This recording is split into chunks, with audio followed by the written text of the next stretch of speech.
Muy buenas, ¿qué tal? Bienvenidos a la nueva emisión de Antena UG3 Noticias. Hoy, cita con la ciencia, vamos a entrevistar a 3 doctorandos de la Universidad de Granada que nos hablarán de su área de investigación. Y no se olviden, después de nosotros el tiempo, y a seguir el programa de investigación Tu esqueleto me suena. La rúbrica de hoy es Enséñame tu esqueleto y te diré quién eres. ¿Se trata de un truco de magia? ¿De una broma? Nuestros invitados nos van a presentar su interesante área de investigación, la antropología física. No se lo pierdan. Muy buenas, ¿qué tal? Me llamo Lorenza Coppola Bove y soy una estudiante de doctorado en el programa de biomedicina en la Universidad de Granada. Y estoy aquí para confirmaros que no se trata de magia negra ni de una broma. Simplemente se trata de la labor cotidiana de los antropólogos físicos, es decir, de los profesionales que, como yo, estudian los huesos humanos y obtienen muchas informaciones a partir de ellos. Gracias a las herramientas de esta disciplina, de la antropología física, es posible estudiar las poblaciones del pasado sin necesidad de recurrir a biógrafos oficiales. Además, podemos reconstruir las etapas de la historia humana cuando todavía no existía la escritura. ¿Cómo es posible todo ello? Aunque en el pasado no existiera la documentación que se pide hoy a los ciudadanos para identificarlos, los restos esqueléticos llevan su propio pasaporte, los huesos mismos. A partir de ellos es posible realizar estudios morfológicos, métricos y moleculares. Es posible determinar el sexo de unos restos por la presencia de rasgos discriminantes entre hombres y mujeres a nivel de la pelvis. Es posible estimar la edad de un individuo estudiando los patrones de crecimiento en los niños y en los adolescentes, mientras que en el caso de los adultos se observa el nivel de desgaste de la estructura ósea debido a la edad. También es posible estimar la estatura de un individuo y recrear sus rasgos faciales gracias a los modernos programas de gráficos. Y no es todo. Conocer cuáles son los huesos que componen el esqueleto humano es como aprender el alfabeto para los antropólogos. Se trata de aprender nociones básicas para entender este complejo lenguaje escrito en cristales de hidroxiapatita y colágeno, los andamios de la estructura ósea.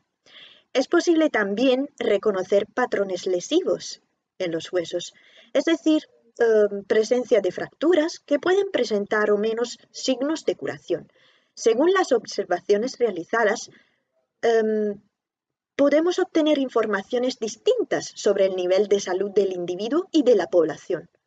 También se pueden observar patrones de actividad, es decir, el grado de desarrollo muscular, que nos permiten deducir las posibles actividades llevadas a cabo por un individuo durante su vida. Todas estas características, unidas a caracteres particulares como la presencia de huesos supernumerarios, por ejemplo, crean una combinación única que se llama perfil biológico del individuo. Y se trata del conjunto de todos los caracteres que distingue un individuo de otro. En este sentido, los huesos se portan como libretas. Llevan las huellas de las informaciones más relevantes de nuestra vida. Y si se encuentran en buen estado de conservación, podemos compararlos a joyeros, ya que es posible analizar las moléculas que los componen. Por ejemplo, gracias al estudio del ADN, podemos estimar el origen geográfico de unos restos. Podemos conocer con qué patógenos entró en contacto el individuo, si padecía enfermedades genéticas y, en algunos casos, estimar rasgos como el color de los ojos o de la piel. Indudablemente, estos estudios nos acercan a nuestras raíces y nos permiten conocer nuestra evolución y poder seguir el desarrollo de la humanidad a lo largo de su camino. Aunque parezca inerte, el tejido óseo es dinámico y tiene mucho que contar. Si cada persona tiene una historia, su esqueleto es donde podemos leerla. Si parece que hayamos terminado los temas de investigación, pues hay muchas otras informaciones que unos huesos humanos pueden proporcionarnos. Mis compañeros os ilustrarán otras líneas de investigación en esta disciplina. Muy buena gente, yo me llamo José Francisco Martín Alonso y soy alumno de doctorado del programa de biomedicina aquí en la Universidad de Granada. Pues bien, como ha comentado mi compañera Lorenza Coppola y como después comentará mi compañero Ramón, La antropología física se caracteriza por tener una grandísima cantidad de líneas de investigación. Y yo personalmente pienso que ahí es donde reside su verdadera belleza, es decir, la gran cantidad de matices, de investigaciones, ¿no? de estudios, de líneas de investigación en general que presenta. Por ejemplo, gracias al estudio de los huesos, pues podemos conocer las condiciones de vida y el estado de salud de las poblaciones del pasado. Sí, podemos conocer cómo vivían nuestros antepasados. ¿Cómo podemos establecer cómo vivían nuestros antepasados? ¿Cómo eran sus condiciones? Pues, por ejemplo, mediante el estudio de elementos tan importantes como son los patrones de actividad. Es decir, los patrones de actividad, para que todo el mundo los conozca, se trata de marcas que dejan los músculos en los huesos debido a una elevada actividad física. Si ya sea una actividad física por un trabajo bastante laborioso, como puede ser albañilería o carpintería, o trabajos que requieran de una fuerza bastante elevada, pero también puede ser ligado al ejercicio, es decir, a una actividad de una práctica de ejercicio intensa. Es decir, si encontramos muestras que presentan una gran cantidad de patrones de actividad, podemos inferir que esa población, pues, o los miembros de esa población, pues, realizaban trabajos o actividades físicas muy intensas. Más ligado a estos trabajos o a estas actividades físicas intensas, podemos encontrar, pues, también traumatismo. Es decir, cuando se producen golpes, se producen caídas y el hueso desgraciadamente se fractura, pues, una vez que se solidifica y que se cura y que se osifica, por decirlo de alguna manera, se origina un callo de fractura muy interesante y que nos permite estudiar si esa población pues, ha presentado exactamente golpes, traumatismos, etc.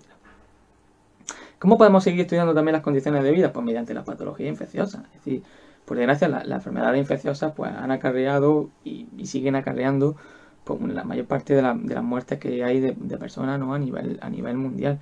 ¿Cuál es el principal escollo que encontramos en la antropología física, definiéndonos al estudio de las patologías? Pues que una gran cantidad de enfermedades de esta índole, ¿no? de patologías infecciosas, no se quedan reflejadas en los huesos. Hay algunas que sí.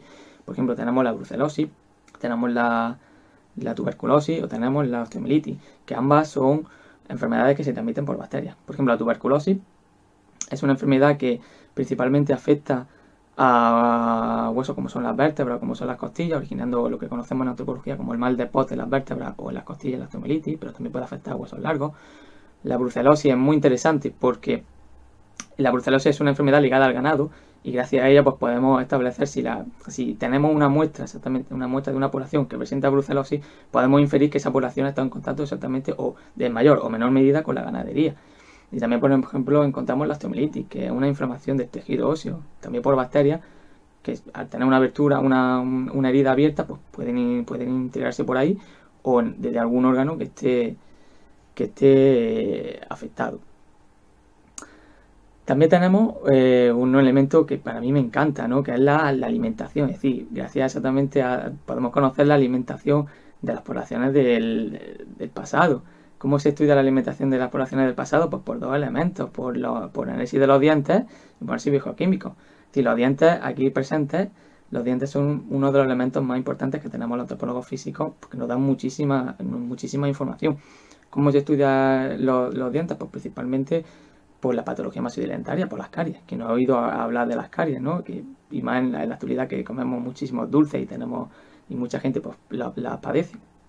También por el propio desgaste que presentan los dientes, es decir, al masticar se produce un desgaste, al bruxismo, que es un hábito que se da sobre todo en las personas de noche, cuando están durmiendo, que aprietan los dientes y ese produce un desgaste. También tenemos el sarro, que son osificaciones calcáreas de carbonato cálcico que se producen a través de las bacterias en los dientes. Entonces tenemos exactamente una gran cantidad de factores dentro de los dientes para poder estudiar que al fin y al cabo la alimentación es una línea de investigación muy interesante. ¿Por qué? Porque todo organismo necesita un alimento, una fuente de alimentos para poder crecer, para poder desarrollarse, para poder sobrevivir al fin y al cabo. ¿Cuál es el principal escollo que se presenta? Pues principalmente que la mayor parte de los alimentos, el acceso a los alimentos, pues requiere de factores sociales, de factores económicos, de factores políticos. Entonces, también jugando con eso podemos establecer una relación entre el ser humano y su medio ambiente. Entonces, eso es un factor que hay que tener muy, muy, muy en cuenta. Ya que hemos hablado de los dientes, a nivel macroscópico, pues también tenemos que hablar de los análisis biogeoquímicos. Los análisis biogeoquímicos, al fin y al cabo, son análisis de carácter destructivo. ¿Por qué? Porque necesitamos destruir. Hola, soy Ramón López Gijón, doctorando en el programa de biomedicina por la Universidad de Granada y actualmente estoy realizando la tesis en el laboratorio de antropología física. La línea de investigación que yo estoy desarrollando consiste en la paleoparasitología. La paleoparasitología es una disciplina relativamente nueva que se inicia a mediados de los años 60 en Brasil y que tiene como objetivo conocer los parásitos provenientes de yacimientos arqueológicos o paleontológicos. La presencia de estos parásitos nos va a permitir conocer más sobre las poblaciones pasadas, abriendo un nuevo prisma a la investigación de las mismas. Los objetivos que tiene la paleoparasitología son muy diversos y nos van a nutrir tanto a los estudios de antropología física como a los estudios arqueológicos, históricos y biológicos. De esta forma, los principales objetivos que tiene la paleoparasitología se centran en el estudio de los procesos antropogénicos, corroborar las fuentes bibliográficas procedentes de estas poblaciones, conocer los estados de salud o enfermedad que tuvieran las mismas y también, desde el punto de vista biológico, la distribución geográfica que tenían los parásitos a lo largo del pasado. En cuanto a las relaciones que se pueden establecer, como ya han dicho anteriormente mis compañeros, la paleoparasitología permite estudios comparativos con los isótopos, con los estudios de isótopos estables, para conocer las dietas de estas poblaciones y así tener un acercamiento respecto a la alimentación que tenían desde estas dos líneas de investigación, así como de los estudios de los restos óseos, pudiendo saber cómo eran los problemas que tenían estas poblaciones. En cuanto a los materiales que se pueden estudiar, los materiales son muy diversos. Es decir, en paleoparasitología podemos estudiar materiales procedentes de necrópolis, que estudiando principalmente restos esqueletizados, que sería el grueso de nuestro estudio, pero también de restos momificados, en los cuales podemos tomar muestras de intestino. Igualmente se pueden estudiar yacimientos en los que haya restos de pozos negros, de letrina. Y por último se pueden estudiar restos cerámicos asociados a estas culturas. En cuanto a la metodología que nosotros utilizamos para el estudio de los materiales, primero de todo debemos de hacer la recogida en campo. Esta recogida se realiza con material esterilizado y una vez se ha recogido se almacena en bolsas plásticas, las cuales deben de estar debidamente referenciadas. Esta referencia es muy importante para saber qué muestras proceden de cada parte del yacimiento. Una vez tenemos las muestras en el laboratorio, procedemos a su hidratación y después de la hidratación realizamos el análisis, la visualización mediante microscopía óptica. No solo se puede hacer el análisis paleoparasitológico mediante este análisis, esta visualización óptica, sino que también se puede realizar mediante análisis de microscopía electrónica.